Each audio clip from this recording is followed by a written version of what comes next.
Quand j'ai trouvé une mission en intérim chez EDF, grande était ma satisfaction d'enfin pouvoir changer de chef.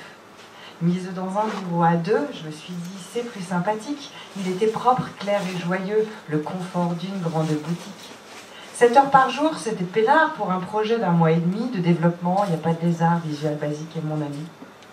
Puis mon contrat fut reconduit, une, puis 2, puis 4 fois. Ça fait plus de 2 ans que j'y suis. J'ai déchanté bien malgré moi. La collègue qui est assise en face a fini par tomber le masque. Des avantages, tout s'efface. Je ne pense plus qu'à mettre un casque. Je vous la décris? Allez, j'ai hâte. 42 ans, célibataire, grande, un peu grosse et l'air bonne patte, mais il ne faut pas se fier à son air. Elle collectionne les godasses, mais ne met que des pantalons, se tient très droite, un peu pétasse, elle marche bizarre sur les talons. Ses t-shirts sont toujours trop courts, on voit le gras de son bide, c'est moche. Elle fume tout un paquet par jour, le doigt en l'air, façon fastoche. Elle arrive à 9h30, en général, elle râle déjà. Faudrait pas la sortir du lit. Je l'appelle Dragon, elle ne le sait pas. Elle passe son temps à dire du mal du boss, de la boîte, de tout ce qui bouge. Il n'y a rien qui va, et c'est normal, car elle ne fait rien pour que ça change. Au début, moi, je souriais, je lui proposais des solutions.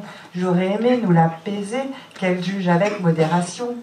Malheureusement, c'était peine perdue. Faut croire qu'on ne change pas les gens. Je me suis fatiguée, je me suis tue, j'encaisse, et je déprime très souvent. Personne ne comprend ces questions, pourtant elle est une analyste. Devant notre incompréhension, nous regarde de haut, façon artiste.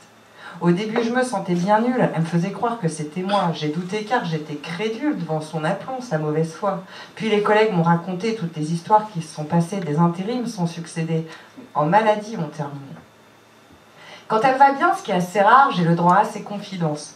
Du coup, j'en fais aussi, mais gare, j'ai son avis et elle me tense. Elle pêche ses mecs sur internet, textote toute la journée, va mieux 15 jours et puis les jette, repart à fond, mode mal baisé.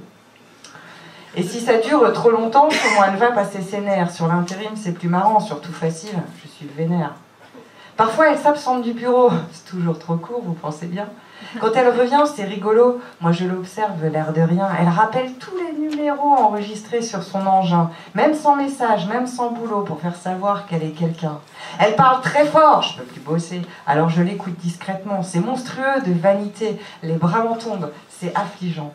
Elle se croit très indispensable, traîne tard dans le bureau des chefs, et quand je fais un truc valable, si je dis je, m'en tient grief.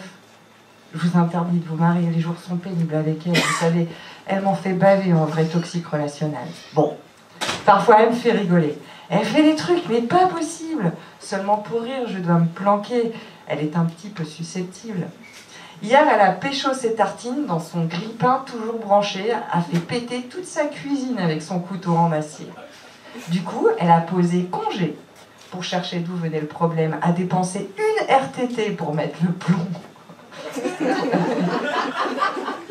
Elle commence un cursus de cadre, elle va retourner à l'école, angoisse de ne pas connaître le cadre, hésite à prendre son bâton de colle.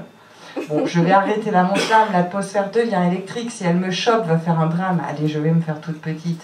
Dragon s'agite, dragon bougonne, je sens que ça va être ma fête, je ne comprends pas ce qu'elle marmonne, mais je baisse déjà la tête.